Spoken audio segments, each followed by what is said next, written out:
साथ। माननीय उपसभापति जी, मैं देश के विभिन्न भागों में सूखे एवं बाढ़ से उत्पन्न हुई स्थिति पर माननीय वित्त मंत्री जी का ध्यान आकर्षित करने के लिए खड़ा हुआ हूं। श्रीमान माननीय मंत्री जी को यह जानकारी है कि मैंने तारांकित प्रश्न संख्या 10 के द्वारा कृषि मंत्री जी से यह जानकारी मांगी थी कि देश में बाढ़ से क्या हजारों लोग बेघर हो गए हैं।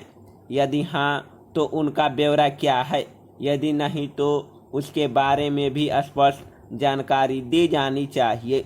माननीय कृषि मंत्री जी ने पिछले सत्र में इसी प्रश्न के उत्तर में कहा था कि आवश्यक जानकारी सभा पटल पर रख दी जाएगी।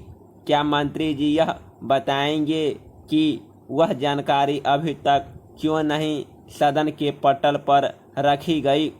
क्या यह सच है कि विभिन्न राज्यों में बाढ़ और सूखे से भारी क्षति हुई है, जिसमें करोड़ों रुपए का नुकसान हुआ है? क्या यह सही नहीं है कि उन लोगों को राहत देने के लिए जितने भी धन केंद्र सरकार ने भेजा था उसको प्रभावित लोगों तक नहीं पहुंचाया जा सका? क्या यह सच नहीं है कि उनके समाज सेवी संस्थाओं में कुछ ही घंटों बाद बाढ़ग्रस्त लोगों को बाहर निकालने का काम आरंभ कर दिया था? वित्त मंत्री महोदय ने कहा कि केंद्र से पर्याप्त धन व खाद्य सामग्री समय के भीतर पहुंचाई गई है, इसमें कोई संदेह नहीं है। लेकिन माननीय सदस्यों ने जो बातें कही उनको ध्यान में रखकर यह कहना भी सही है कि लोगों को बड़ी कठिनाइयों का सामना करना पड़ रहा है।